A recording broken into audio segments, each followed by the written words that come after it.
Bueno. Bien. Vamos arriba. Bueno, bienvenidos a la casa, a nuestra casa, a APU, a la casa también de Marcelo.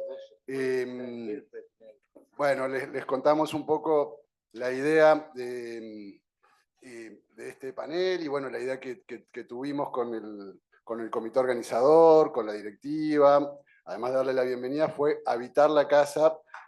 Van a ver de costado frases de Marcelo. Por ahí, si van para el fondo, en un saloncito atrás van a ver objetos, libros, fotos de Marcelo, o sea que los invito entre panel y panel a recorrer la casa. La presencia de Marcelo siempre está, pero bueno, hoy quisimos también que esté a través de sus objetos, de objetos que había en el consultorio, que le agradecemos a Daniel y a Juan que nos lo compartieron. Bien, algunas cosas para decirles antes. El panel de hoy le llamamos Fractura de Memoria, nuevas crónicas para una memoria por venir. Obviamente tiene que ver con esto, ¿no? Digo, con el libro de Marcelo, y poder dialogar con el libro, poder seguir produciendo a partir del libro. Nuestra intención, o nos pareció que la mejor forma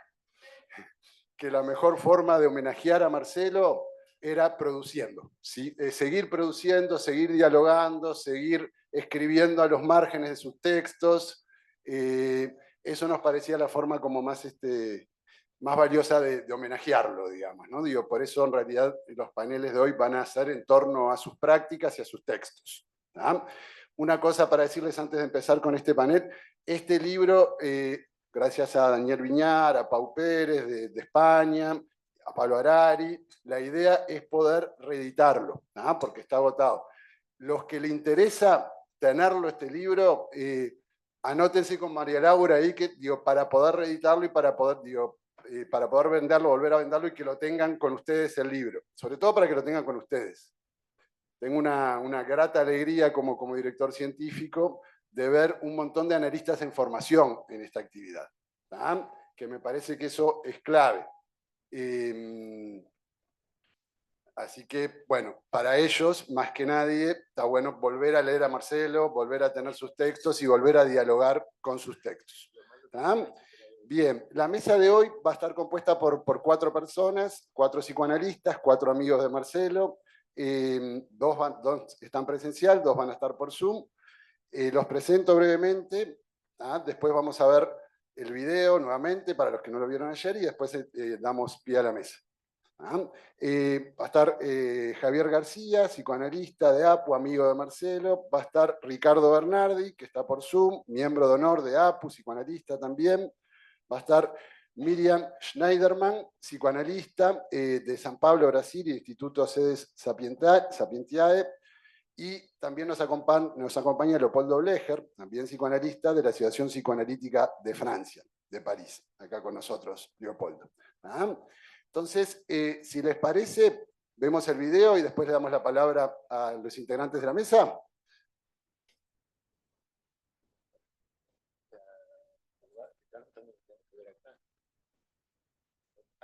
Sí, sí, sí.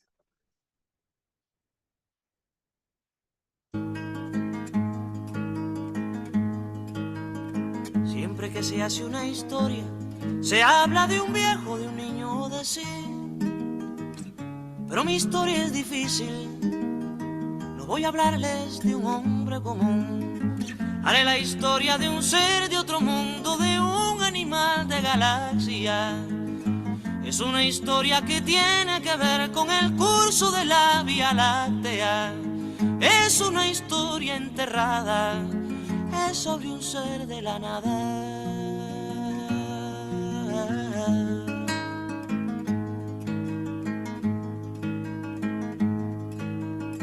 Nació de una tormenta, en el sol de una noche el penúltimo mes. Fue de planeta en planeta, buscando agua potable. Quizás buscando la vida o buscando la muerte, eso nunca se sabe.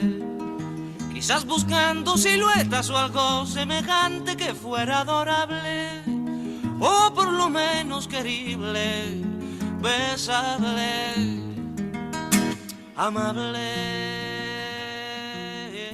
Yo creo que es necesario, como ustedes dicen, la acción psicoterapéutica no solo adentro de los consultorios, sino saliendo a la calle, ensuciándonos las manos, dialogando con nuestras disciplinas vecinas. Yo creo que los politólogos, algunos sociólogos, algunos antropólogos tienen mucho para enseñarles.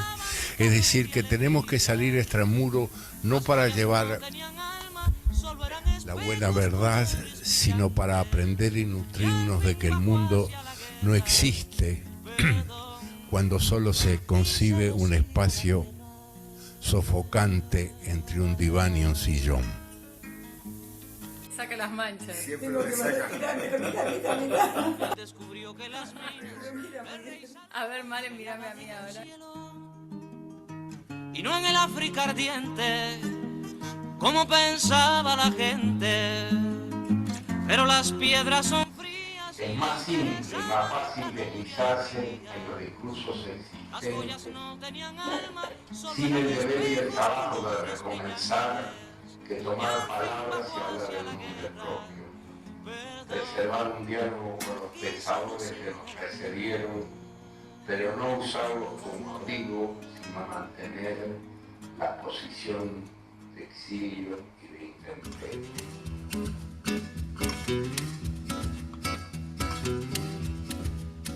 Si yo no cambio un poco mi falla, mis males, ¿cómo cambiar entonces la tierra, los mares? Si no cambio un poquito mis mañas, mis juegos, ¿cómo cambiar en algo los dramas, los fuegos? Si no poquito un cambio, mi duda ni acaso, ¿cómo cambiar más tarde el beso, el abrazo? Si no La pregunta es qué es el psicoanálisis y cómo lo enseño. Cómo es la formación de los jóvenes analistas. Tenemos una patología pedofílica enorme. ¿O será que cuando llegamos a la madurez y tenemos miedo a morirnos y desaparecer, aparece quién va a seguir con el legado? Que uno se vaya, pero que quede el mensaje, ¿no? Lo mucho que pierdo, que quiero, cómo darle esperanza al te amo, al te quiero. Obsérvese, por ejemplo, un dato elemental, la evolución durante el siglo XX de la superficie cubierta por el traje de baño femenino. Si no entendemos ese hecho tan elemental, difícilmente entendamos la dinámica de estos cambios, como podríamos entender que la diversidad sexual salte en medio siglo, en un segundo en la historia, del bochorno y la burla al orgullo y la ostentación. Tenemos que ir cambiando, tenemos que ir cambiando. La irará, mucho poquito y nada, contra Zora al resto. La irará, tenemos que ir cambiando, tenemos que ir cambiando. La irará, mucho poquito y nada, contra Zora al resto. La irará, tenemos que ir cambiando, tenemos que ir cambiando. La irará, mucho poquito y nada, contra Zora al resto. La irará, tenemos que ir cambiando, tenemos que ir cambiando. La irará, mucho poquito y nada, contra Zora al resto. En el vértigo civilizatorio de la actualidad, y llamo así a las consecuencias en la subjetividad del crecimiento descomunal de las megalópolis y del tránsito y las exigencias de un mundo siempre competitivo y sin pausa para el reposo y el aburrimiento. Un mundo anónimo donde el semejante es un extraño. En Montevideo hay poetas, poetas, poetas que sin bombos ni trompetas, trompetas, trompetas van saliendo de recónditos altillos, altillos, altillos de paredes, de silencios, de redonda con puntillo. Salen de agujeros mal tapados, tapados, tapados y proyectos no alcanzados. Es decir, el hecho de que uno elija esto como vocación es que tiene alguna tuerca floja. Andan por las calles los poetas, poetas, poetas, como si fueran cometas, cometas, cometas, en un denso cielo de metal fundido, fundido, fundido, impenetrable, desastroso, lamentable y aburrido. Montevideo hay viromes, viromes, viromes, desangradas en renglones, renglones, renglones de palabras retorcidas. Dice que el fanático es el que solo sabe contar hasta uno, no conoce el dos, no conoce que hay otro, Hay otro. y que ese otro va a ser codeterminante de los acontecimientos. Pasean, pasean, van contando lo que ven y lo que no, lo fantasean. Miran para el cielo los poetas, poetas, poetas, como si fueran saetas, saetas, saetas arrojadas al espacio que un rodeo, rodeo, rodeo hiciera regresar para clavarlas en Montevideo.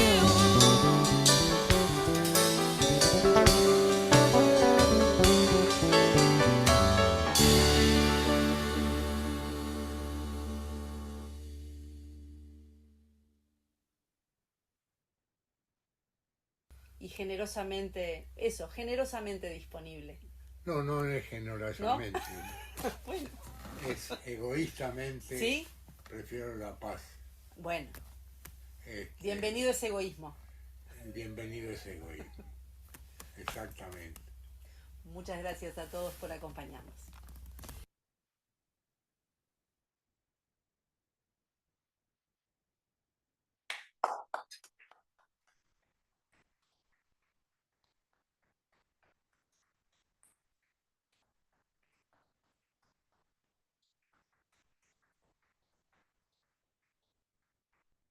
Muchas gracias enfáticas a Natalia Mirza por la creación de este video.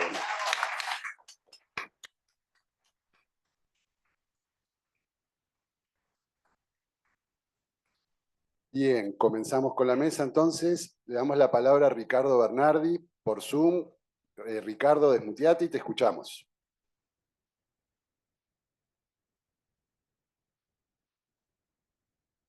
¿Estás muteado, Ricardo? ¿Me oyen ahora? Ahora sí, Ricardo, te Hola, escuchamos. amigos. Hola, amigos. Bueno, quiero hablar de algo que a mí mismo me es difícil de entender. Cómo con Marcelo fuimos tan adversarios en muchos temas y tan amigos desde el principio en otros. Y quiero también empezar recordándole a la APU que por favor no se olviden que había también en aquel momento, cuando Marcelo empezó a trabajar en la APU, otros amigos, Marta Nieto, con toda su reserva. Con Marcelo tenía una debilidad especial, José Luis Brum y muchos otros que saben qué trajeron a la APU, y eso veo que hay que destacarlo más. Trajeron el espíritu emancipador de la reforma de Córdoba. El plan de estudios que la APU hizo en el 64 traía el espíritu de la reforma de Córdoba que el decano Carlevaro en aquel momento estaba queriendo poner utópicamente en práctica en la Facultad de Medicina. Y yo con Marcelo empecé a supervisar en aquel momento. Después me convertí en una especie de aprendiz o instructor que lo ayudaba en el ciclo básico, junto con tantos colegas que él me acercó su amistad en aquel momento, como Aida Fernández, como, bueno, Luis Artubey, o como Marina creo que debe recordar también esto, y con Beatriz, y bueno, y fuimos inolvidable, Maren, fuimos compartiendo en aquellas experiencias iniciales. Pero por favor, la APU despertó un espíritu emancipador, que es eso que siente el Marcelo. Ahora, ¿cómo diablos dos adversarios en montones de temas, con sus agendas propias, como Marcelo y yo seguimos siendo por 70 años íntimos amigos? Solo lo puedo explicar por una cualidad: porque Marcelo sabía lo que era la amistad y tenía el abrazo más cálido del mundo. No hay, mis hijos que, claro, marcan también esta historia porque mi hijo con Daniel, por ejemplo, que es más cerca de la edad, terminaron compartiendo, terminaron de la edad con Juan, de la edad de Juan Viñar, aunque también es amigo de Daniel Viñar, terminó compartiendo con Juan Viñar un rancho perdido allá por Rocha. Bien. Y me decía Cecilia y Rafael, que con Marcelo siempre se sintieron queridos, siempre sentían que había como una preocupación porque se sintieran bien, y de eso es lo que quiero hablar, de cómo Marcelo transmitía esta preocupación porque el otro estuviera bien, así fuera adversario o así fuera siendo leal. Con Marcelo, yo le conozco gente leal de amiga. Y quiero contar algunas tonterías mías que recuerdo y tonterías también de él que compartimos y nos divertimos mucho en unos pocos minutos. Es duro. Con Marcelo vivimos los años previos a la dictadura, seguimos de caminos distintos, destierro, encierro, bueno, lo que uno de exclusión, lo que uno le tocara. Después fue posible, él organizó allá Rocinante, no sé, nos llevó a Beatriz y a mí, con Maren, las infinitas generosidades de Maren, compartimos amigos, a Marie Cristín, a Bernard Penot, a mí mismo. Pero con algunos estuvo también Leclerc, por supuesto, estaba la Gené, donde con Bernard Penot, no sé, bueno, pero les quiero contar. Nos quedaron algunas frases que compartimos todo el resto de la vida, y quiero contarlas. Rustán era un psicoanalista amigo de Marcelo, con el que también me hizo compartir su amistad, y desde entonces y hasta el final mantuvimos 3 preguntas que dejaba planteadas siempre Rustán. Él decía, ¿quién puede levantar la mano para decir que sabe cómo manejar en la vida el dinero, el amor y la muerte? Y el que sepa cómo manejar dinero, amor y muerte, por favor que levante la mano y avise. Yo no podía. Con Marcelo volvimos muchas veces sobre ese tema, pero mis hijos lo recuerdan más que yo. Había otros. En Francia con ellos, con Marcelo y Maren, nos mostraron lo que sentían mejor.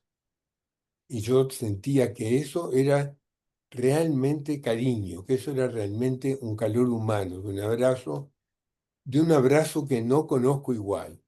Entonces, cuando hablo de que quiero hablar de Marcelo y la amistad, es porque no hay abrazos iguales. Y eso me lo dicen mis hijos. Ahora, ¿qué compartíamos? 2 adversarios, si se quiere, que podíamos ser muy duros a veces, pero 2 adversarios a lo largo de 70 años, como amigos. ¿Saben qué? Marcelo tenía un techo de vidrio en su casa, tiene todavía, ahí en Punta Ballena, en un proyecto que él armó con Daniel Gil, armó con Juan Carlos Pla, armó con Laborde, armó con los Pereda, y que nos invitó a Beatriz y a mí. Y ese proyecto tenía en su casa un techo de vidrio que permitía ver el cielo. Permitía ver el cielo. Claro, también entraba la humedad, también entraba las hojas, también entraba el demasiado sol, lo que quieran, pero se veía el cielo. y mis hijos se acuerdan de eso, y yo me acuerdo de eso. En Francia, con quien recorrimos el sur de Francia, porque ellos nos llevaron a Givenchy, nos llevaron también a... Maren nos explicaba, porque con Maren siempre había una agenda activa mientras Bartolomé y yo muchas veces tonteábamos. Había una agenda y nos explicaba el arte románico, Beatriz se acuerda bien, nos explicaba qué era el arte románico viendo unas ruinas. Marcelo decía, pucha, más piedras. Y encontramos unas cerezas que no sabíamos cómo llevar y un plato roto de madera grande donde cabían montones de cerezas. Y compartíamos las cerezas y discutimos si eso, mientras Maren seguía seriamente explicando el arte romántico, nosotros discutíamos si esos milagros se deberían a la influencia de esas piedras o simplemente sería que la naturaleza los hacía posible.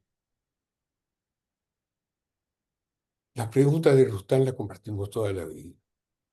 Discutimos mucho si en primavera es mejor el amarillo fuerte de los arces o el verde transparente de los liquidámbar.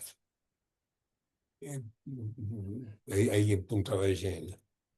Discutimos muy seriamente en aquellos momentos si teníamos que, las virtudes que yo nunca pude acompañar de cómo él podía hacer un cordero de su horno chino, cuyos secretos él conoce. Pues discutimos también en Francia me toleraba. Escuchen, yo iba a Francia con la agenda del Instituto de Psicosomática y Marcelo me llevaba a ver sus secretos, los lugares que le gustaban en San Malo, o compartíamos, ¿sabes qué? Un licor de fruta que él hacía, que se llama Confiture du Vieux Garçon. Desafío a Marie-Christine o a Bernard a que se acuerden. Confiture, licor de los viejos muchachos. Oí otras traducciones. Pero era un brebaje, un licor de frutas.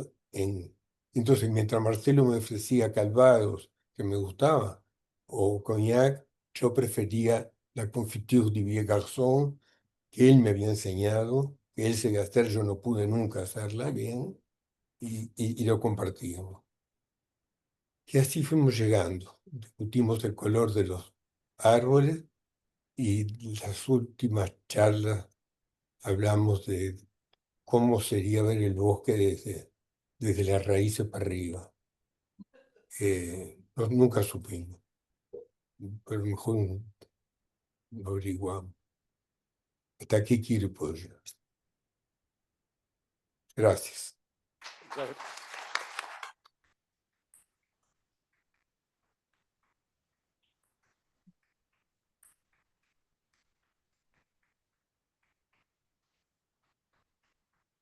Muchas gracias, Ricardo. Le damos la palabra a Javier García. Un boteado.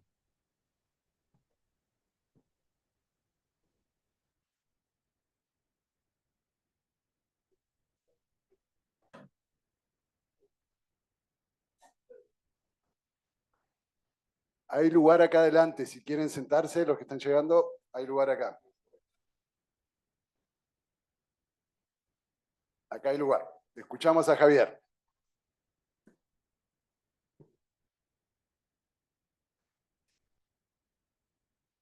Buen día.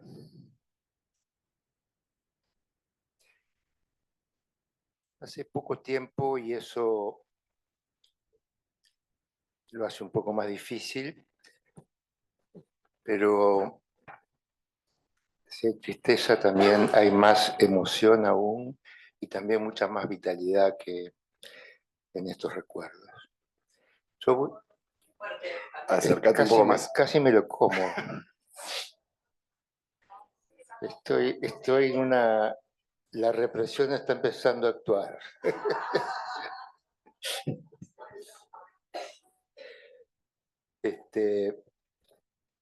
Yo voy a hacer en realidad tenía pensado hacer una cosa que no tenía mucho que ver con fracturas de memoria, pero como hay que hacer algo con fracturas de memoria, lo que voy a hacer es enganchar fracturas de memoria con lo que pensaba decir. Es decir, lo que pensaba decir es una pequeña, pero muy pequeña crónica, llamo de una militancia humana, de Marcelo, y la posición del sujeto. Yo creo que hay algo que uno puede atravesar la experiencia de Marcelo, por lo menos en los 50 y pico de años en que yo lo conocí, salvo estando en Francia, y que me parece que su producción, me cuesta decir psicoanalítica, porque es mucho más abierta que eso, su producción humana, social, pero humana, y su modo de relacionamiento con todos nosotros, con lo más íntimo, hasta en los aspectos profesionales y sociales, me parece que siempre se atravesó algo que tiene que ver con la idea de sujeto y con darle lugar al sujeto en el lugar del otro. Que el otro pueda desempeñarse desde un lugar de sujeto, sea cual sea el lugar en que esté, me guste o no me guste. Creo que hay algo que es muy fuerte en toda la teorización de Marcelo en relación con eso, y pienso que además lo hemos conocido. Yo lo he conocido como analista, como maestro, como compañero, como amigo, en distintas instancias, distintas posiciones, y en las distintas posiciones hemos podido compartir, me parece, y puedo sacar de conclusión eso. Voy a hacer una paráfrasis, es decir, voy a decir una cosa con mis palabras, pero como si fueran de él, de una cosa que dijo muchas veces. Hubo un momento en mi práctica como analista en que me sentí en un encierro. Había que dar explicación a todo, como si hiciera una traducción simultánea. Y la clínica no se acomodaba a ese molde. Me sentí muchas veces empantanado y decepcionado.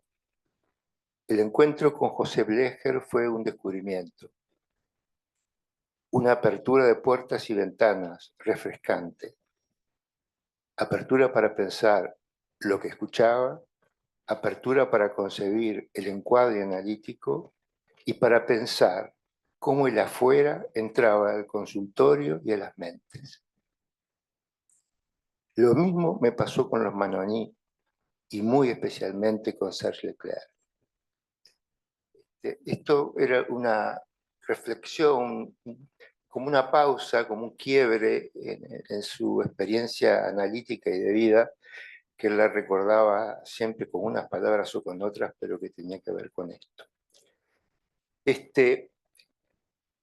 Hablar en memoria entonces de un amigo, maestro, analista, colega y compañero, y aun cuando lo sigo nombrando en presente, o cuando digo el único que llamaba por el teléfono de línea a mi casa era Marcelo, entonces no suena el teléfono de línea.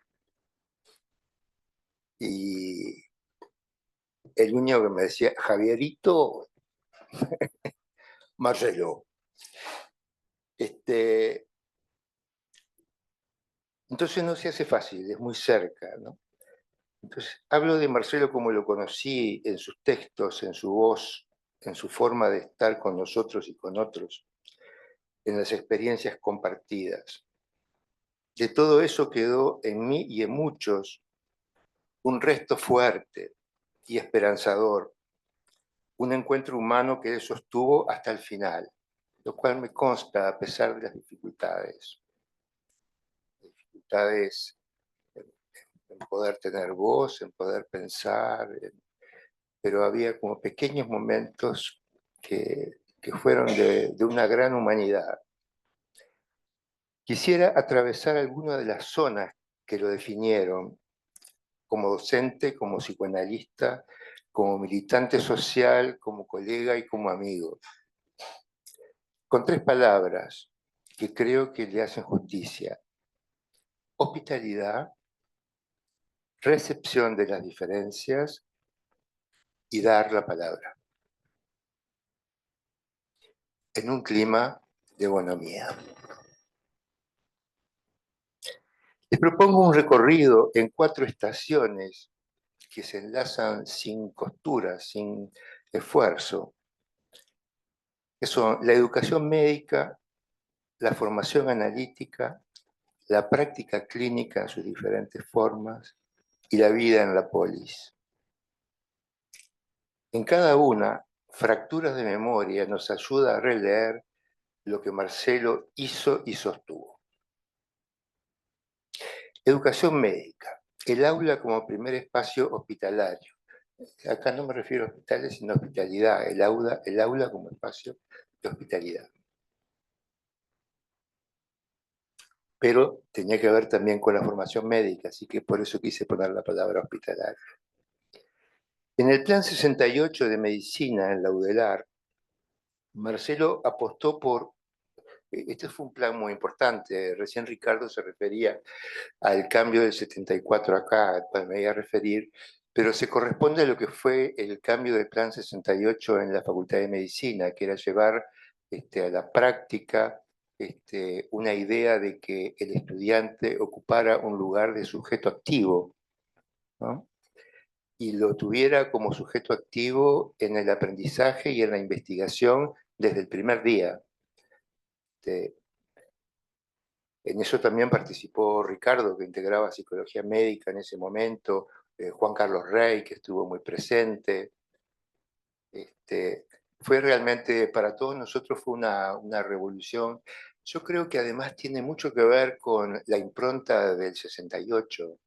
Se llama Plan 68 porque además podría haber sido 69, 70, 67, porque nunca estaba del todo aplicado, pero el 68 marcó ahí una fecha que había un espíritu de la reforma de Córdoba, de la reforma universitaria nuestra, y del 68, francés y mundial, ¿no? Apostó por un estudiante activo que piensa, que busca, que trabaja con lo real, los pacientes, la comunidad, el territorio. El docente ya no era quien llenaba recipientes, daba clases, sino quien abría condiciones para alojar la experiencia del alumno, devolverle la palabra y hacerlo responsable de su aprendizaje. Eso no implicaba bajar exigencias, sino reconocer al alumno como sujeto del saber. Fue, diría, el espíritu realizado del Plan 68. Por supuesto, ahí estaba Carlevaro también, como mencionó Ricardo, ¿no? Fracturas de memoria aporta aquí algo bastante clave. No hay formación sin memoria. Elaborar lo vivido como país, como institución, como persona, es condición para que el olvido no se transforme en complicidad. El olvido, que pasa por la memoria, no es lo mismo que la amnesia activa, que niega y enferma. Por eso necesitamos memorias múltiples y también olvidos trabajados que se transmiten en lo privado y en lo público. A mí me parece muy interesante porque el concepto de recuperar memorias, reconocer fracturas, recuperar memorias, no es porque haya como un fin de Funes, el memorioso, sino que es necesario recuperar memoria para poder olvidar después del trabajo de recuperación. Uno no puede vivir con todo el pasado presente, pero tiene que saber que lo que cae de ese pasado de alguna forma fue transitado.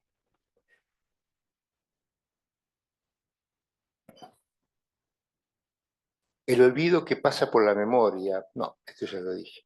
Ese horizonte no es relativismo, es hospitalidad de la diferencia. La educación para Marcelo empezaba por devolver la voz. Esto no es nada menor. Formación analítica, hasta ahí vamos en medicina. En el 74, como mencionó Ricardo, fue una gran reforma. Claro, Marta Nieto estuvo a la cabeza de esa reforma. Marcelo creo que aún era candidato, integraba esa comisión. José Luis Brun también integraba esa comisión. Y la reforma del 74, si bien fue una reforma que tuvo que ver con quiénes eran los analistas, los docentes, los supervisores, con el plan de formación, fue en realidad una reforma política institucional que descentralizó el poder de la figura del didacta, es decir, sacó el poder de la autoridad y lo llevó al colectivo. En vez del didacta, eran los grupos didácticos. Y esa característica en esta institución siempre estuvo muy presente. Es decir, la comisión de enseñanza está, pero los que deciden y discuten son los grupos, después la comisión ejecuta. La comisión directiva está, pero esto se lleva a la asamblea, después la comisión ejecuta. Y en este punto hay como un punto de la democracia que se ha ido logrando, yo creo que a partir de esta fecha sobre todo, porque antes todavía estaba mucho la impronta de los Baranger, que era bastante fuerte y centralizada, digámosle así, ¿no? Exacto.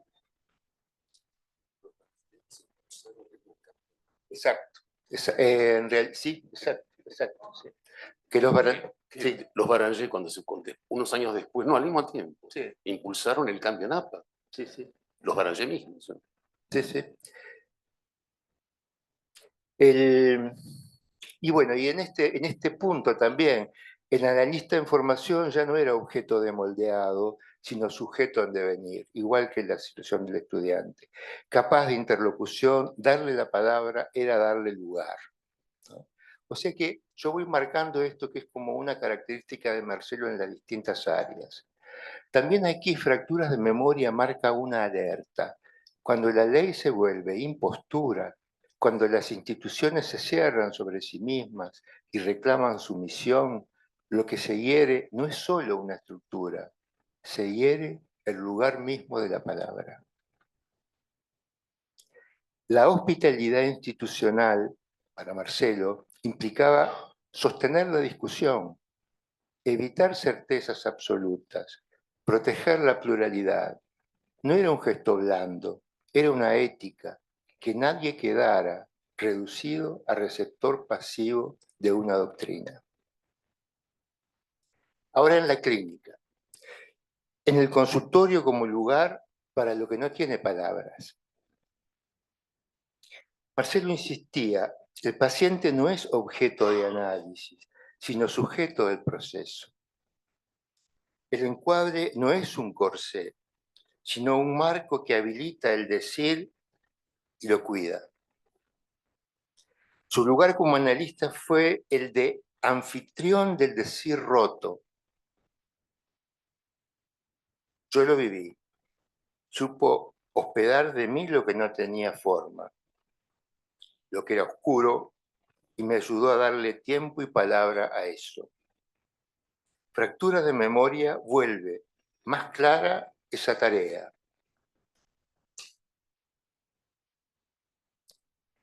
El terror moderno no busca solo el daño físico, busca la humillación de la palabra. Por eso para Marcelo la clínica no era un mostrar el saber del analista, sino restituir condiciones simbólicas, hacer lugar a lo que fue silenciado, no como traducción ni como fórmula, como un trabajo paciente con el decir y con la escucha, claro está. El libro es claro. Lo vivido y no dicho deja marcas más graves que lo que puede contarse. Lo vivido y no dicho deja marcas más graves que lo que puede contarse. Lo que se puede decir aún con horror abre camino a una elaboración. Y eso sostenía Marcelo en su clínica. Hospitalidad sin estridencias, con firmeza ética. La polis. Memoria, exilio y el extranjero que somos, todos. Llevó esa misma ética a la vida pública. derechos humanos, exilio, trabajo con sobrevivientes. Fracturas de Memoria es, como dice su prólogo, un memorial de torturas y exilios, pero también una pedagogía de la ciudadanía. Aun cuando la impunidad triunfa en el plano legal, fijar públicamente la verdad del horror es un triunfo simbólico que protege la historia. A la vez, el libro interroga los excesos, exceso de memoria, exceso de olvido, cómo sostener un diálogo que no se vuelva anatema, cómo evitar la diferencia cuando la dictadura dejó como herencia el odio y la divergencia. La hospitalidad aquí es política. Responder a convivir con lo reaprender a convivir con lo heterogéneo, a debatir sin excluir, a ver en el otro algo más que una identidad fija. Ese motivo se cruza con otro que Marcelo trabajó mucho, el extranjero. No solo el que viene de otro país, el extranjero que somos. Todos somos, en algún punto, extranjeros de nosotros mismos. Por eso, tolerar la diferencia no es consigna moral, sino tarea constante. La xenofobia no es solo odio, es un fallo del soporte simbólico.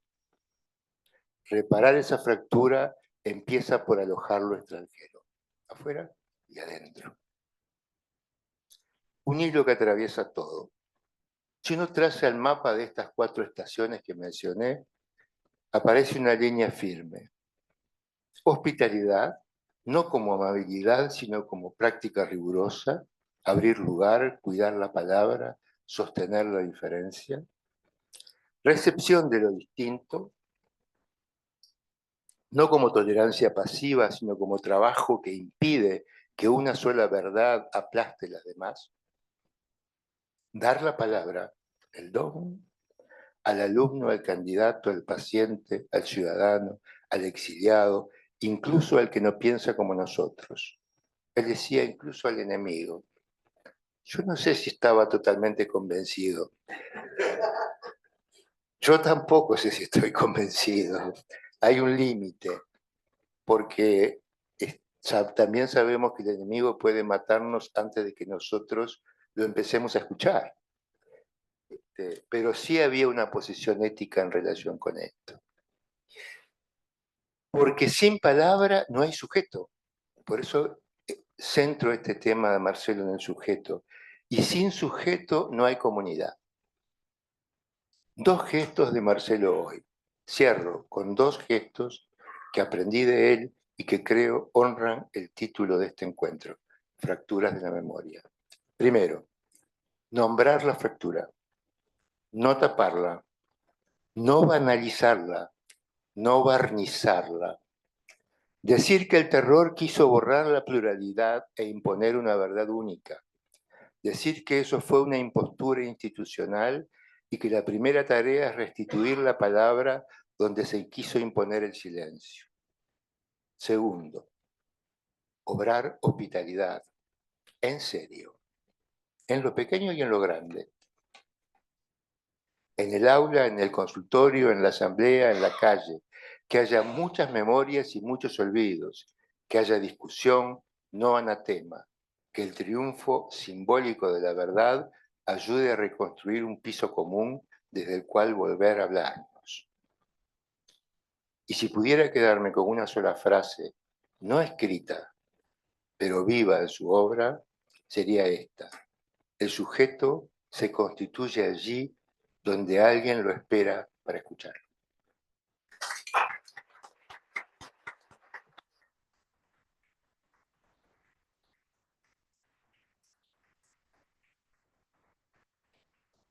Muchas gracias, Javier. Miriam, te escuchamos. Desmuteate desde San Pablo. Miriam, te escuchamos.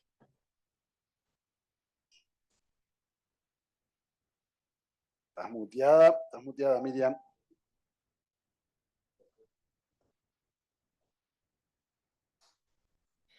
Estás muteada, Miriam, tenés que desmutear. Ahora sí, ahora sí.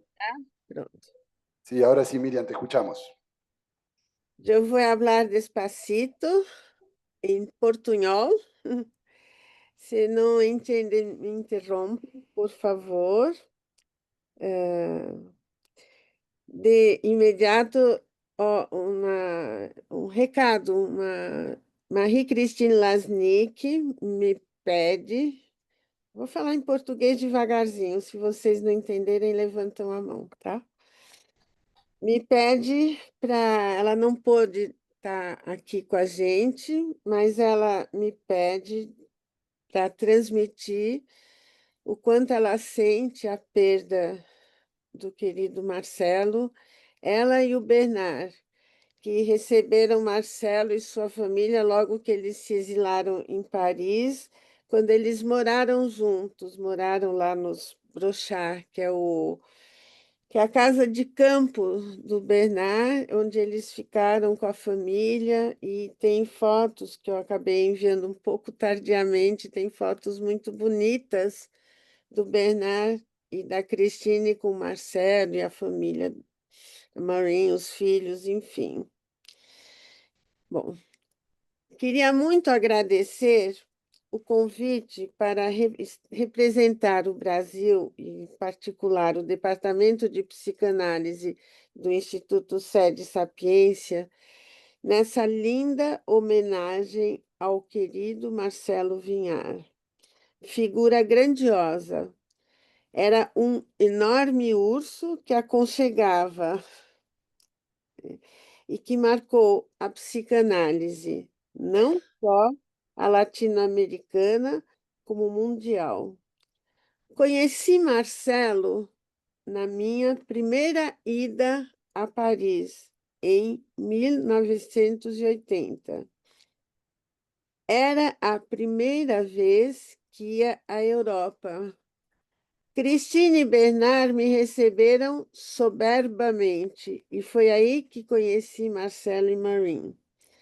Lembro de Marcelo me levando a um restaurante russo em um bairro chique de Paris, onde nos empanturramos de vodka. Adorávamos comer bem e beber com prazer. Partilhávamos a paixão pela literatura russa e pela literatura em geral. Estão acompanhando? Está difícil. Puedo hablar em portunhol. Sí. Te vamos siguiendo, Miriam. Bom. Meu pai foi um importante tradutor do russo e se aproximou muito também do Marcelo. Todo esse mundo da literatura russa fascinava Marcelo. Nessa minha primeira viagem a Paris, conheci artistas plásticos, escritores e psicanalistas exilados em Paris. Marie-Christine e Bernard recebiam generosamente os exilados em sua casa de campo, no Vale do Loire. Cantávamos, falávamos e compartilhávamos dores em um aconchego terno. O Brasil dava os primeiros passos em direção a uma abertura política, saindo de uma cruenta ditadura. Em 78, houve a lei da anistia e nossos parentes e amigos tinham podido retornar. Até hoje, pagamos pelos termos em que essa lei foi promulgada. Falar em anistia geral e irrestrita abrangeu torturadores e responsáveis pelo terror do Estado. Não ter lidado com os carrascos faz com que o recalcado daquele momento retorne e uma direita fascista ganhe espaço no Brasil. A eleição de Bolsonaro é sintoma disso tudo. Em 1981, eu voltaria a Paris para um encontro organizado pelo grupo Confrontation, do qual René Major era parte e ao qual Marcelo se ligou também. Naquele ano, revelou-se a participação de um psicanalista da IPA na tortura, aqui no Brasil. O silêncio e conivência da IPA foi denunciado. Marcelo e Marim participaram e alimentavam nossos corações com a ternura e força de vida que era tão deles. Para essa fala aqui, fui atrás de entrevistas e textos. Deparei-me com a última entrevista, eu acho, que Vinhar deu à revista Intercâmbio da Flapsip 2023, no Chile, onde foi homenageado. Enfrentava com força esse momento de vida. A entrevista começa com ele dizendo como sentia vergonha das mulheres bonitas do Congresso por estar usando um apoio. Ele estava usando, por causa da prótese nos joelhos, ele tinha que usar uma bengala. Entendem? Se apoiava em uma bengala para poder andar e tinha vergonha. Queria estar bonitão para as mulheres bonitas do Congresso. Falava que tinha aparelho auditivo, que estava se sentindo muito pouco digno da beleza das mulheres no Congresso. E nessa entrevista, ele fala coisas muito tocantes. Já me aconteceu de sentir muita vergonha ao pensar que o mundo que estamos deixando para nossos filhos e netos é pior do que o mundo que nós desfrutamos. Estamos enfrentando 3 guerras simultâneas: a da Ucrânia com a Rússia, a dos armênios e a dos judeus com os palestinos. E isso foi há 2 anos atrás. Acho que o número de guerras aumentou, do Sudão e outras, né? Sinto o alarme de que a qualidade de vida está piorando. A deterioração do planeta, a mudança de um planeta holomórfico, com diferentes facetas conectadas, com uma que só vê a lucratividade como meta. Toda vez que eu entro em um avião, eu sinto isso. É louco o progresso da aviação. Colocar 200 pessoas a 10 mil metros de altura, muitas vezes todos os dias, é progresso ou é loucura? Bom, talvez nós sejamos loucos. Há 50 anos, ir para a Europa era 1 ou 2 vezes na vida. E para os mais ricos, agora é diferente. A loucura da cultura consumista muda os códigos do envelhecimento.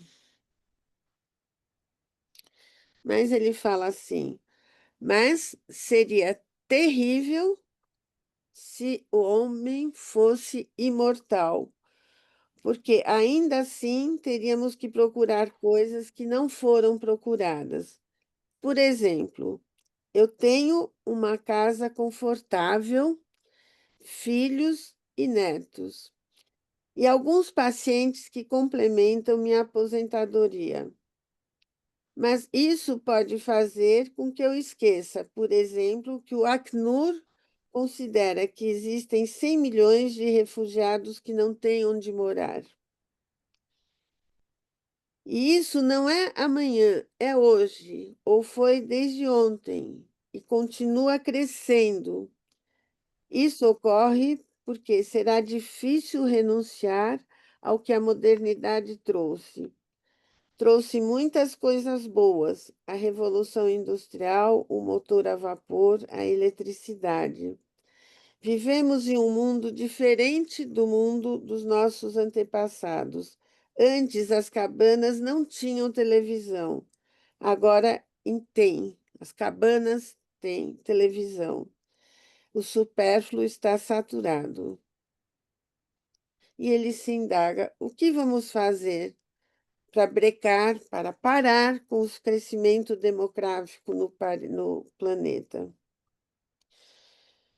E assim vai essa entrevista, que é muito tocante, né? Bom, o que me impressionou nessa entrevista, aí eu fui atrás de outra entrevista que ele deu em 2000 para a revista Percurso, do Sede Sapiência. Nessa entrevista, ele fala de um passado onde a dimensão do desejo de vida, que abarcasse um projeto grupal, pessoal e coletivo de décadas, sobre o qual tínhamos uma espécie de certeza de realização. Isso foi se arruinando, sobretudo na América Latina, onde ditaduras militares destruíram todos os projetos alternativos, políticos e profissionais. Nessa entrevista, Marcelo faz uma história de seu percurso e fala de seus encantamentos. O que me impressionou muitíssimo nessa entrevista foi ver o quanto Vinhar foi precursor de movimentos que hoje caracterizam nossa psicanálise latino-americana. Eu cito um trecho, um pedacito dessa entrevista. Existe uma semiologia e uma clínica que deve deitar suas raízes na cultura local, nas idiosincrasias, ainda que de forma balbuciante e precária, sem o prestígio das escolas europeias. Somos exploradores de terras desconhecidas. A ideia é sempre começar por uma clínica de amostragem, observando como são os nossos loucos, como são os nossos meninos de rua, como é a nossa literatura kit. Só chegamos ao universal passando pelo local. Assim é na literatura, na história, em todas as dimensões do humano. É preciso habitar um lugar e tempo para depois transcendê-lo. Há pessoas que pensam que a psicanálise se contamina quando entra em um contato com o político social, com a instituição. Sempre há os que pensam que tudo aquilo que ocorre em psicanálise, fora do consultório, seja apenas supérfluo e que o verdadeiro ouro está apenas no consultório. A ditadura nos ajudou a escutar como a polis atravessa as sessões. Através do atendimento de vítimas da ditadura, de torturados, ele pôde entender como o consultório, que o que vem de fora no consultório não é apenas material descartável, mas que há uma influência da vida íntima e da vida pessoal que se projeta na história coletiva, que atravessa o sujeito como sujeito social. Aqui no Brasil, e imagino que talvez também em toda a América Latina, cada vez mais surge a questão de como acolher movimentos que são super de negros, indígenas, o que a psicanálise faz diante dessa realidade.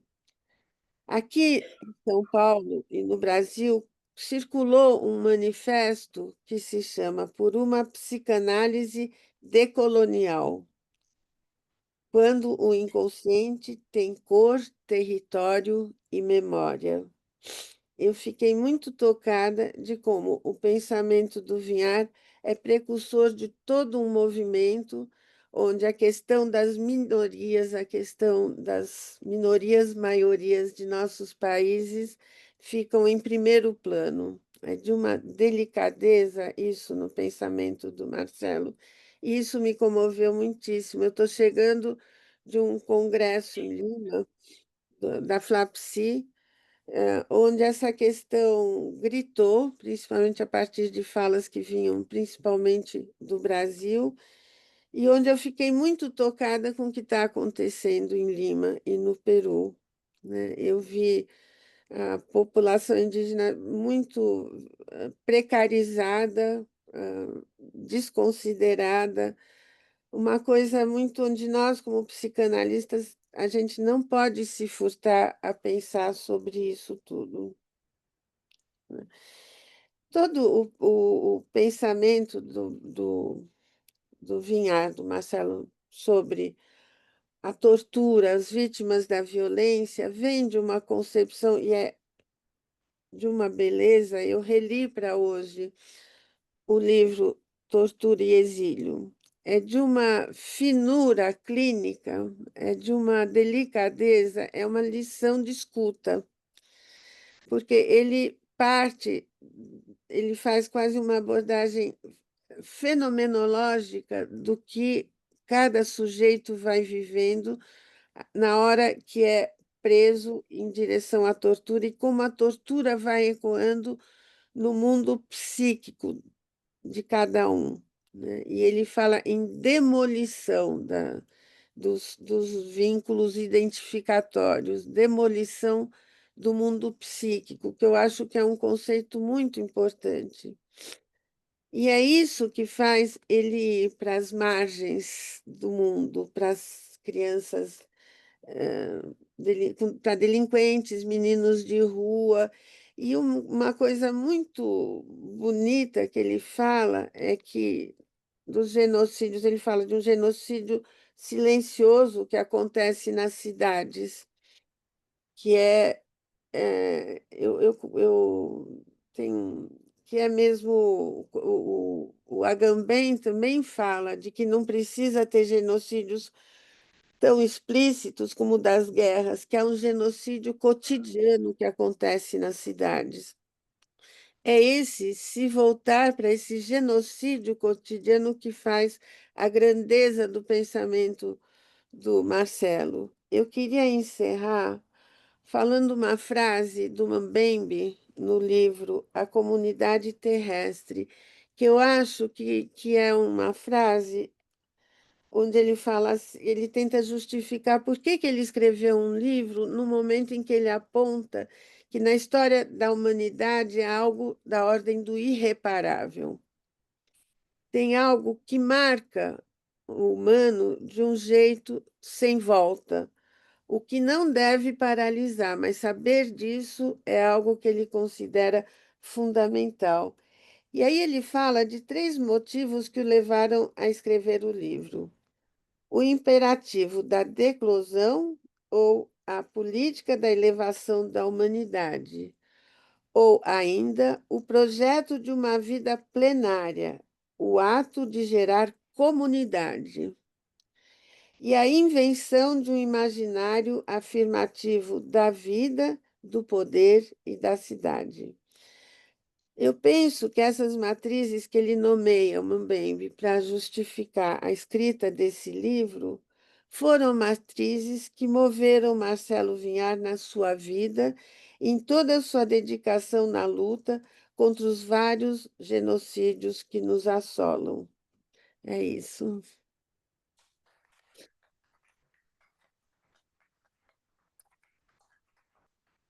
Obrigada, gente.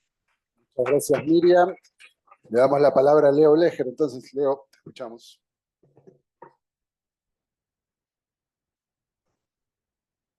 Como había pensado evocar, ¿se me escucha bien?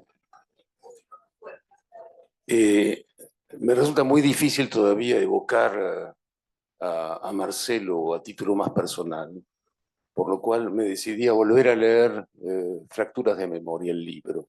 Voy a hablarles muy brevemente de eso, del libro. Y es cierto que volviendo a leer Fracturas de Memoria, me impresionó mucho la claridad y la fuerza de la argumentación. Sí, la tortura no es solamente un asunto entre víctima y verdugo.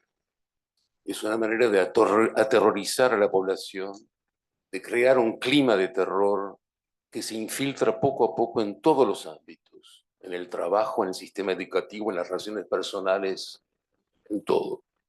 Más aún, logra reactivar de manera insidiosa en el funcionamiento psíquico de cada sujeto humano una instancia que nos juzga, nos observa, nos vigila, nos juzga y nos castiga. En un artículo publicado por Marcelo con Horacio Amigorena en 1977, en septiembre, lo llaman la instancia tiránica. Lamentablemente el texto no está en el libro. El martirio logra hacer vacilar las constelaciones identificatorias, logra tocar el punto de máxima indefensión que abre las virtualidades alucinatorias. Es en ese espacio oniroide, o más bien de pesadilla, que se juega una buena parte del destino de un individuo. Es bien sabido, obtener información es menos importante que quebrar al torturado, la demolición, como dice Marcelo. Hay una continuidad más fuerte. Sí. Perdón. Pero tengo que comer. Hay una continuidad, ¿me escucha mejor? Sí, sí, sí. Hay una continuidad entre lo más privado de los espacios y el espacio público. Por supuesto, es una continuidad no lineal, pero no por eso es menos eficaz.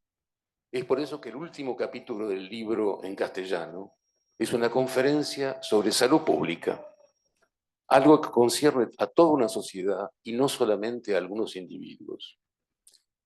Afirmar esa continuidad sigue siendo hoy en día una tarea más que necesaria. Quizás más aún ahora que las figuras psicopatológicas de la psiquiatría se han apropiado del tema, como por ejemplo el estrés postraumático.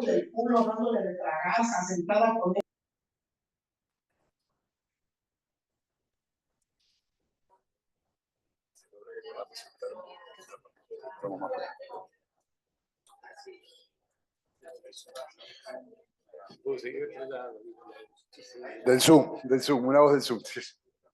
Seguimos.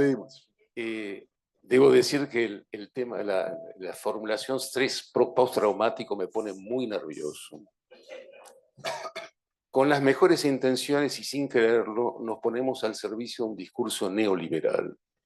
Supongo que debemos ser algunos colegas aquí presentes o en internet, haber asistido con cierta indignación a la conferencia de apertura del Congreso de IPA en Lisboa, hace no mucho tiempo. Elogiable tentativa de la parte de la IPA de mostrarse abierta a la situación del mundo, invitando a una colega y psicoanalista sudafricana que trabaja sobre las secuelas de la violencia del apartheid.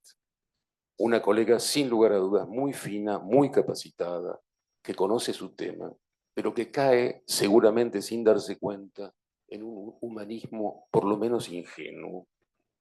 Peor aún, para mi escucha, el tono de compasión, llamando en inglés dice forgiveness and hope, es decir, perdón y esperanza.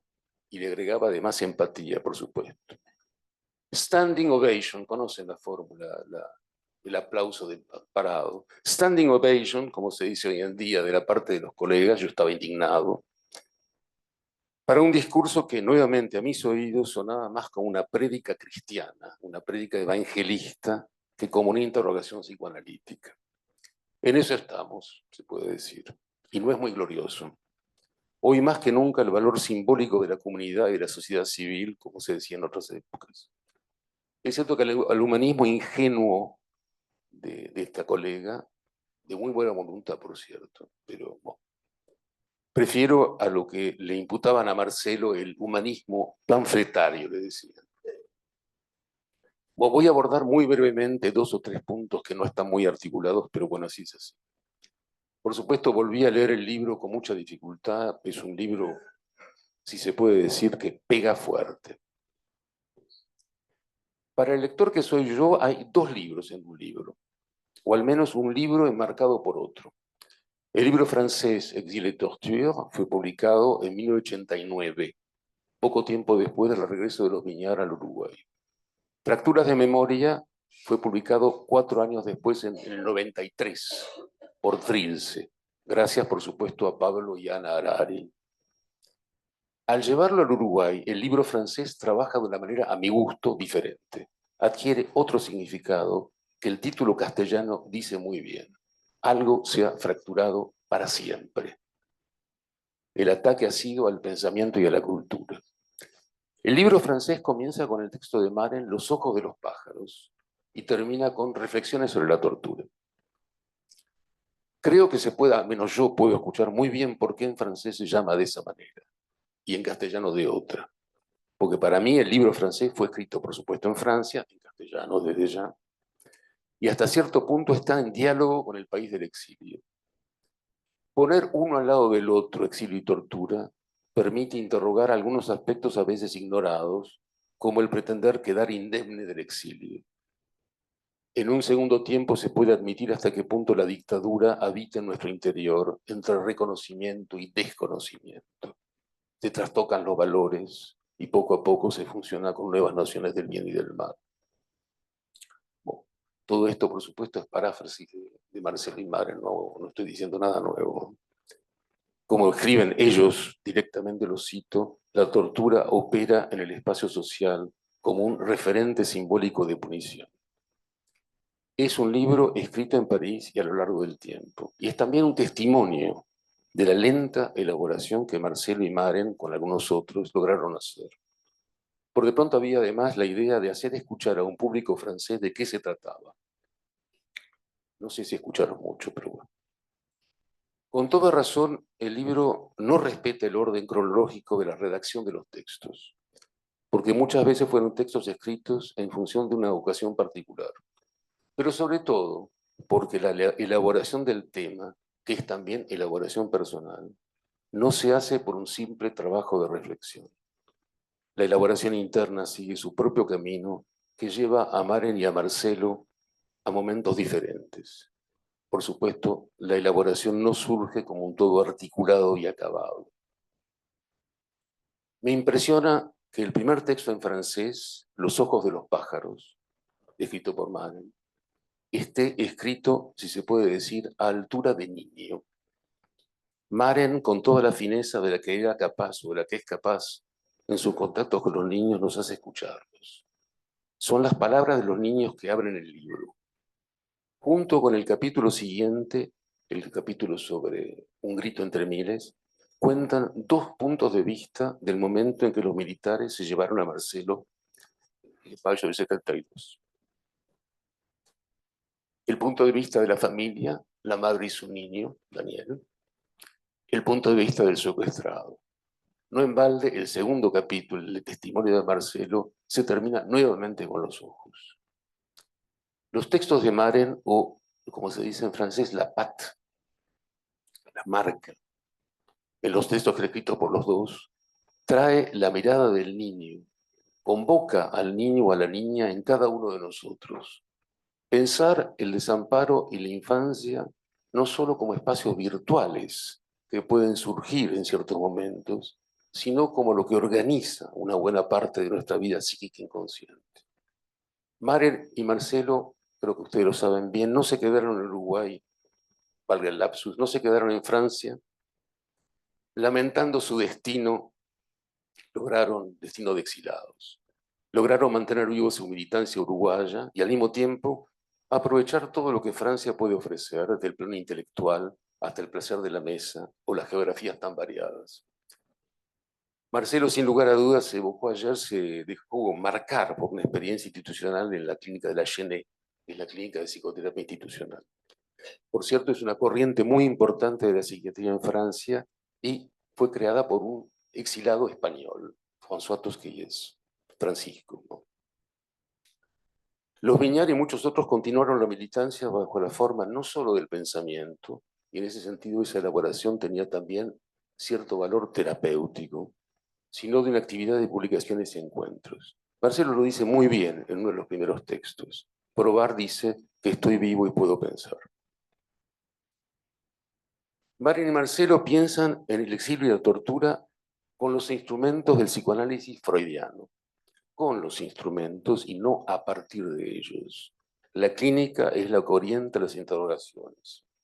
No se trata de hacer entrar una problemática dentro de los parámetros ya prefijados, pero es con fuerza, indefensión, desamparo, el problema de los ideales, el lugar de las identificaciones. Más freudiano, imposible. Y además, las advertencias metodológicas son aquí fundamentales. La interrogación, en buenos freudianos, la interrogación sobre un objeto no puede hacerse más que interrogando la manera de hacerlo. En el texto sobre la violencia política de diciembre del 89, texto de una claridad rayana, Marcelo comienza una vez más con las advertencias metodológicas. No hay buena distancia, o estamos demasiado implicados o demasiado distantes. Más aún, no es solo lo que hacemos con ese objeto, entre comillas, sino también lo que ese objeto hace de nosotros. Freudianos también con la cuestión del exceso. Y acá creo que cito lo que Javier ya dijo, exceso de memoria o exceso de olvido. Para Freud, como ustedes saben, esa ficción llamada aparato psíquico funciona siempre con el exceso. Marcelo Imaren vuelve reiteradamente sobre este punto, también a través de la cuestión del trauma. Que haya muchas memorias y muchos olvidos en la escena privada y en la escena pública. La cuestión vuelve con mucha fuerza con la articulación entre el cuerpo y la palabra. Escribe Marcelo y lo cito. La articulación de la palabra con el cuerpo deseante es el punto primordial y originario. Cuando se ataca esa intersección fundadora, se comprende cómo es una amenaza para toda la comunidad. Bajo un régimen de terror, escriben los Viñar, se produce una connivencia entre la crueldad concreta del aparato psíquico, del aparato, valga el lapsus, el aparato político de represión y los aspectos terroríficos del objeto originario. Esa manera de enfocar la tortura y el terror muestra muy bien los puntos de articulación entre psicología individual y colectiva. Si no se insiste sobre ese punto, se cae fácilmente en la creencia de un mundo de afectados y otros de indemnes. Se crean entonces instituciones de rehabilitación. Más aún, eso toca lo impensable del horror, lo que no es asimilable. Es el resto no simbolizable. Y los Viñar pueden entonces escribir con mucha fuerza. Lo esencial en relación al horror es detectarlo y mantenerlo como un resto no asimilable. En ese sentido, el libro es también el testimonio de la fuerte influencia que el psicoanálisis francés de aquellos años tiene en el libro. Es una manera de pensar la del libro que, a la relectura, resulta muy familiar en el contexto francés. Me detengo un instante en uno de los textos, La ley como impostura, escrito por Marcelo en el 83, simplemente porque es un texto a la larga lectura que retoma toda la actualidad con la situación de algunos países actuales. La mascarada de la ley, de la dictadura. Yo agregaría que no es solamente el terror, es además la intimidación, que hoy en día la conocemos muy bien. Bueno, el apetito de vida de Marcelo, para terminar. Y además el apetito tout court, como se dice, el apetito simple, pero el apetito de vida. Veo brillar sus ojos y literalmente frotarse las manos ante un nuevo proyecto que podía ser intelectual, un coloquio, un texto, escribir una reunión, pero también de lo más personal, organizar un asado con los amigos, partir en turista por Francia, o extasiarse con el bosque de la Chenet, que es la clínica. La Chenet en francés quiere decir, en castellano quiere decir el robledal, es el robledal. La gran apuesta de Marcelo, si se puede decir, es que la reminiscencia traumática o un dolor puedan transformarse en motor de una sublimación que da un nuevo sentido al destino. Y en ese sentido se puede decir que el libro mismo es el motor. En mi recuerdo, el texto más testimonial del libro, que mencioné antes, Un grito entre miles, se terminaba en la playa unos meses después de su liberación en junio del 72. Creo que fue junio, si no me equivoco. Marcelo duda en ir a nadar, concretamente en hundir nuevamente su cabeza en el agua por temor al recuerdo traumático. Pero se dice a sí mismo que no le van a arruinar ese placer de la vida y entra al mar a nadar. Muchas gracias.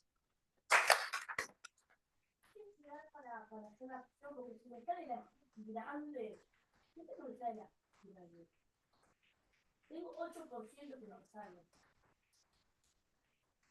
Muchas gracias, Leo.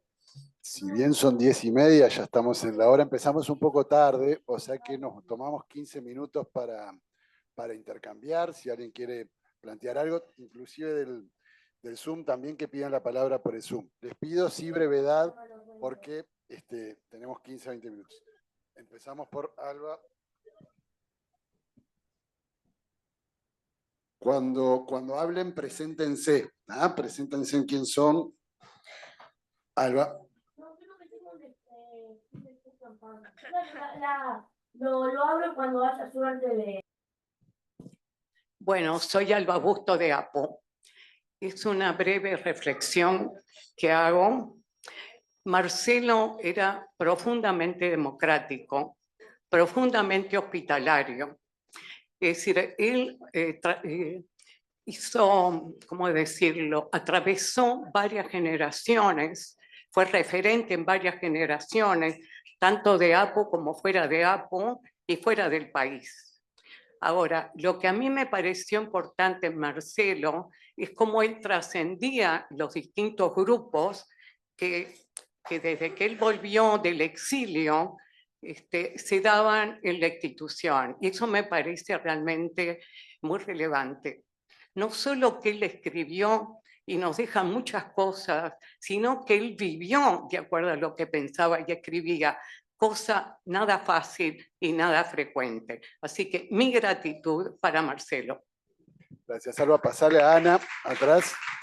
Alba, para Ana, allá atrás. Ana.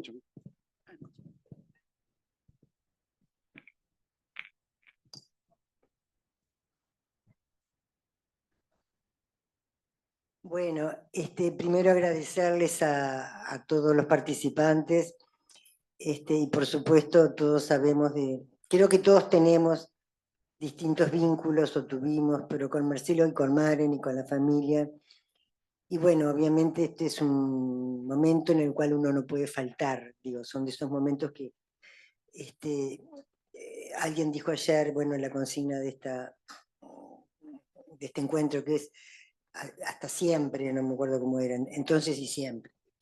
Quiero destacar algunos puntos que justamente en el último tiempo, sobre fines de la pandemia, comencé a trabajar un tema que me llamaba mucho la atención, y era la dificultad en trabajos sobre los efectos del exiliado y los efectos en las distintas generaciones, digamos, de los descendientes de los exiliados. Se había trabajado mucho sobre los presos, pero no sobre el retornado y el exiliado, ya tanto el que se quedó o como el que pudo volver. Desde ese lado, uno de los entrevistadores preferidos, diríamos, porque me permitía una interlocución muy espontánea, y cada 15 días nos reuníamos con él, inclusive participaba Maren, que tenía destellos de lucidez y decía cosas que uno no daba crédito. Nos reuníamos a trabajar sobre este tema del exilio, y como él traía más que nada su propia historia y la de otras personas con respecto a lo que había significado y lo que había significado el retorno y las dificultades en el retorno. Eso está desgrabado, en algún momento lo daré a conocer, porque estaba también Cristina Fulco como exiliada, o sea, hay tantos otros. En ese sentido creo que por ahí se dijo la palabra fractura de la memoria.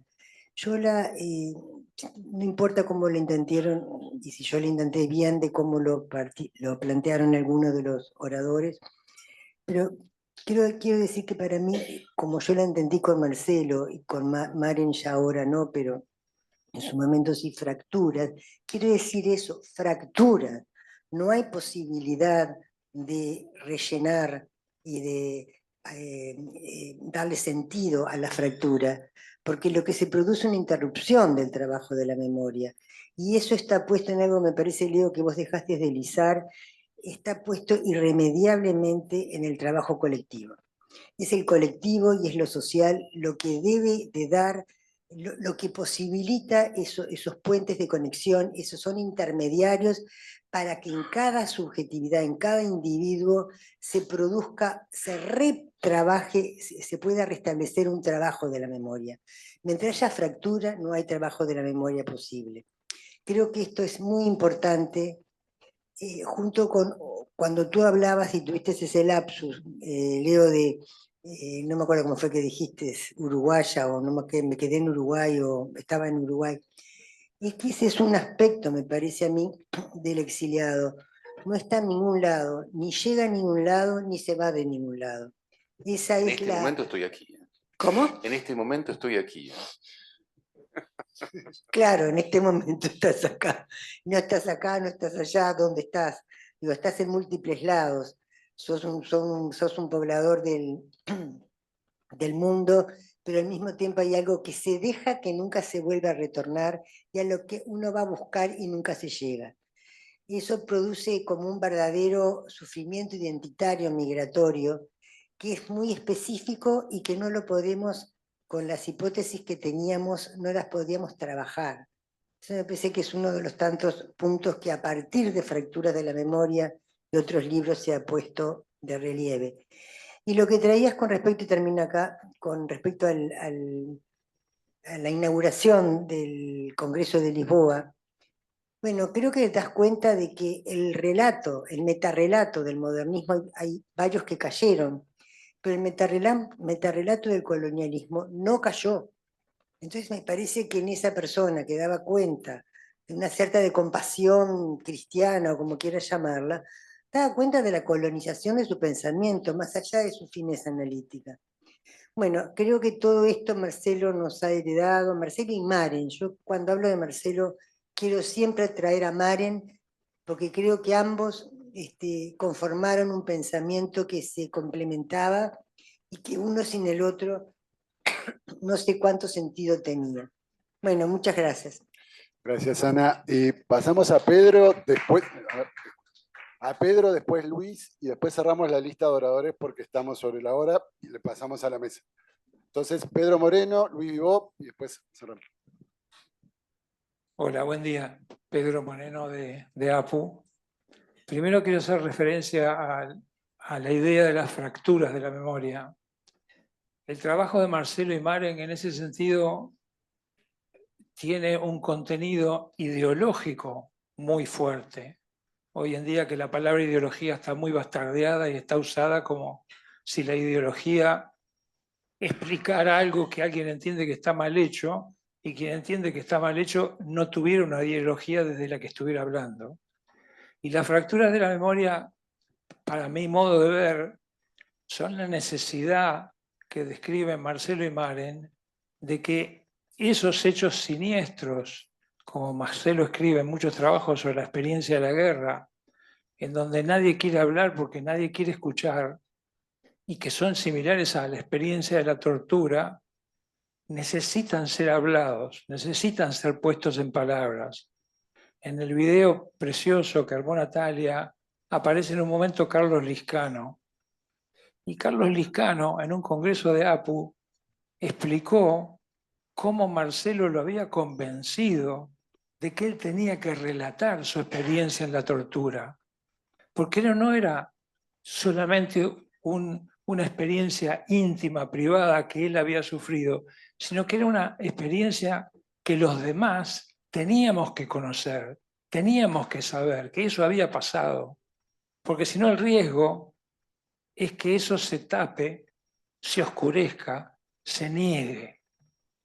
Y nosotros acá tenemos la aventura de que todos los 20 de mayo tenemos una actividad silenciosa que busca recordar que en nuestro país todavía tenemos, como en tantos lugares del mundo, uruguayos, uruguayas desaparecidos, familias que no tienen dónde ir a ponerle una flor a sus muertos. Y ese es un aspecto muy importante del trabajo de Marcelo y de Maren. Lo otro es simplemente un recuerdo personal que tiene que ver con lo que describía Ricardo de sus 70 años de muy cercana amistad y cariñosa, y esa cosa de lo afectuoso, lo cariñoso, y en la descripción que una vez me hizo otro ser maravilloso, que era Vida Maverino de Prego. Vida una vez me contaba cómo en un congreso al que habíamos estado, en un momento estaba con Luis Enrique y vio a la distancia que se acercaba Marcelo. Y la descripción de Vida era... Y entonces, claro, uno lo ve a Marcelo que es como si viera acercarse a un gran oso bueno. Gracias. Gracias, Pedro. Pasala a Luis. Pasamos el micrófono para adelante y después cerramos con la mesa. Breve, Luis, te escuchamos. Bueno, Luis Vivó de APU. Primero agradecer a las 4 intervenciones porque fueron distintas y sin embargo tenían algo en común y pudieron articular los textos de Marcelo con las experiencias personales. Pero quería especialmente agradecer al testimonio de Ricardo, que me parece que un valor muy importante para este momento de nuestra institución. Los que estamos acá de APU hemos vivido muchas veces los enfrentamientos entre Ricardo y Marcelo, ¿no? Enfrentamientos que hizo muy bien Ricardo llamarse adversarios. Enfrentamientos fuertes que no escatimaban en argumentos fuertes para discrepar, ¿no? Y que nosotros observábamos y que terminaban siempre con un gesto cariñoso, ¿no? Como lo recordó Ricardo. Entonces, para mí, en este momento, el testimonio de Ricardo me parece que tiene mucho valor, que no nos tiene que asustar la diferencia, que tenemos que poder tolerar, que hay gente que opina distinto, y entonces, en ese sentido, el testimonio de Ricardo fue de gran valor. Gracias, Luis. Bueno, Miriam, Leo, Javier, Ricardo, ¿quieren decir algo para cerrar? Leo. Sí, iba a decir algo en el sentido de lo que dijo. Yo te quiero decir algo en algún momento. Empieza Leo y después te damos la palabra a ti, Ricardo. O empezá tú, Ricardo. Empezá tú, te escuchamos. No, dale, como te parezca. No, empezá tú entonces, Ricardo, dale. No, primero, perdón por las fracturas de la memoria, pero con Marcelo nos conocimos en el 68, más que nada, ahí sí hizo como más fuerte la amistad, y estamos en el 25. Saquen la cuenta, no son 70, son un poquito menos, pero ¿qué querés que haga? Me llevó la fuerza de lo vivido. Lo segundo, Marcelo tenía muchas agendas, muchos amigos, muchos planes, y con Marcelo discrepábamos nada, casi nada, en todo aquel valor emancipador que yo viví con él en el 68, cuando nos conocimos, cuando supervisé con él, cuando empecé a trabajar con él. En eso éramos hermanos, o sea, no discrepábamos en cómo veíamos el mundo. Ese oso bueno me llegaba su calor. Y ahora, ¿en qué discrepábamos? Discrepábamos sobre todo en cuestiones metodológicas.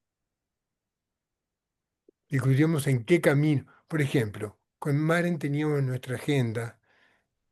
Con Maren sí, era más una agenda más teórica, porque discutimos mucho. Les cuento una anécdota. Me dice mi hijo, una hija. Yo me acuerdo en la playa, vos y Mares enroscados totalmente con la psiquiatría del sector en Francia, que tú la cuestionabas en aquel momento pensando más en el alma ata y no la veías viable a largo plazo.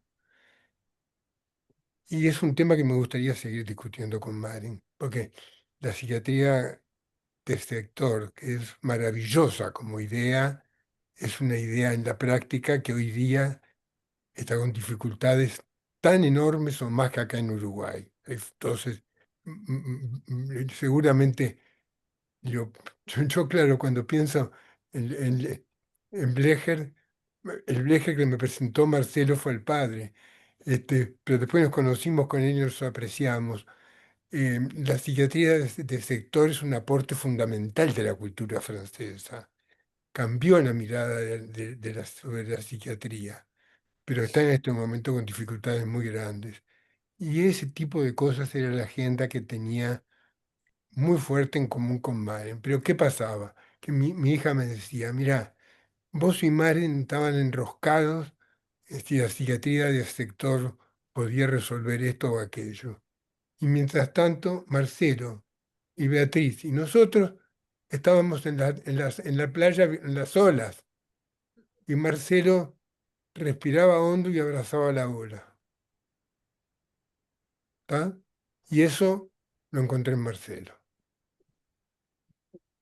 Gracias, Ricardo. Brevemente, entonces, ahora Miriam, Leo y Javier, para cerrar. Leo, dale. Sí, brevemente. Ricardo, podría enroscarme con vos en una discusión con respecto a la psicoterapia institucional en Francia, con mucho gusto. No estoy para nada de acuerdo con vos. El problema es sobre todo financiero, es un ataque hecho por el gobierno francés desde hace ya mucho tiempo contra la psicoterapia institucional. Es realmente un ataque de fondo, no, lo están destruyendo como están destruyendo una buena parte de la salud pública. Bueno, al margen. Pero retomo algo que dijo Ricardo y que Luis subrayó, adversarios, sí. Estamos en desacuerdo, inclusive diría, qué suerte que estamos en desacuerdo. Y espero que, como la mayor parte de ustedes, cuando uno está muy de acuerdo consigo mismo, es muy preocupante. Gracias. Javier, Miriam, y después Oi. cerramos con Javier. Brevemente, Miriam, te escuchamos. Muito grata de estar aqui e ouvindo, e a presença do Marcelo é enorme aqui entre nós, muita gratidão a ele. E eu queria encerrar lendo o final do texto da Marine, que foi citado, que está no livro Exílio, é o primeiro texto do Exílio e Tortura. Eu vou ler o final para dizer o que tudo aqui me faz sentir. Ela está falando de um sonho de uma criança que ela atende e que o pai está preso, né?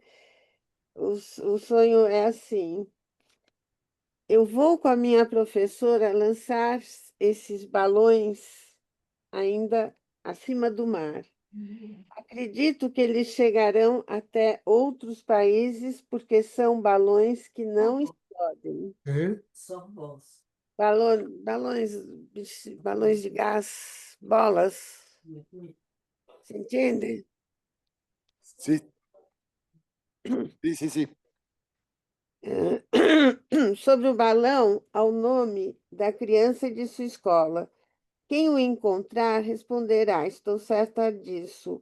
Gostaria que eles chegassem na casa de Alicia, minha amiga. Ela mora lá, bem em frente da minha casa. Recebi 3 cartas do Uruguai. Pego 3 balões e os envio à casa de meus avós. Acredito que os balões ainda não podem chegar lá onde está meu papai. Não agora, mas um dia.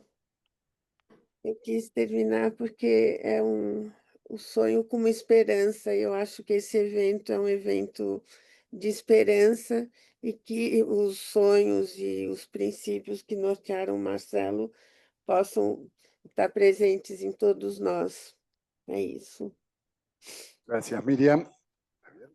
Bueno, cerramos y retomamos 11:15. Daniel, para el micrófono. Puedo tomar medio minuto y cerramos. Medio minuto. No, quería dar simplemente también decir que a mí también me emociona muy particularmente el testimonio de Ricardo, de que me acuerdo de todo, desde los 1000 árboles que plantamos como niños. Y quisiera aportar una precisión a lo que decías, Leo, que también yo tengo ese vivido de niño del nacimiento y construcción y extensión de esa obra, Exilio, Tortura, Fracturas de Memoria, fragmentos de una memoria por venir, para mí también es un todo. Un texto, el que acaba de leer Miriam en portugués, el final, no fue escrito en español, fue escrito directamente por mamá en francés. Y yo fui un poco su corrector, primer relector, además de ser protagonista con el nombre de Pablo adentro. Y bueno, sí, por eso, sí da la palabra a los niños. Y termino con un detallito allá. Ahí la veo a Angelia y a Susana. Me acuerdo acá también del recibimiento de André Gautier, con mi lado boliviano que yo tengo desde chico. Allá hay algunos pequeños tejidos bolivianos que son también de un ahijado mío. Yo digo a veces cuando los conocí, en un momento que ser indígena, ser orgulloso de tener el traje típico, era sinónimo de odio, de racismo, de violencia, de tener que bajar el espinazo. Hoy Carlos Flores Quispe está haciendo un doctorado de lingüista en Estados Unidos, es miembro del Polyglot Lab, y para mí hay cosas así que como oír a ustedes, oír a papá ayer en el Paraninfo hablar de la condición de la diversidad sexual. Yo si me los hubieras contado entonces hubiera pensado, hubiese dicho, no, eso es mala ciencia ficción barata. Hoy es una realidad de nuestro mundo. El mundo anda muy mal, pero hay cosas así que son como cuentos de hadas que se realizan, y este homenaje a veces tiene cantidad de pedacitos de eso. Gracias. Gracias. Nos encontramos en... Los invitamos a pasar a la casa a ver los objetos de Marcelo, unos bizcochitos, un café, y en 15 minutos seguimos.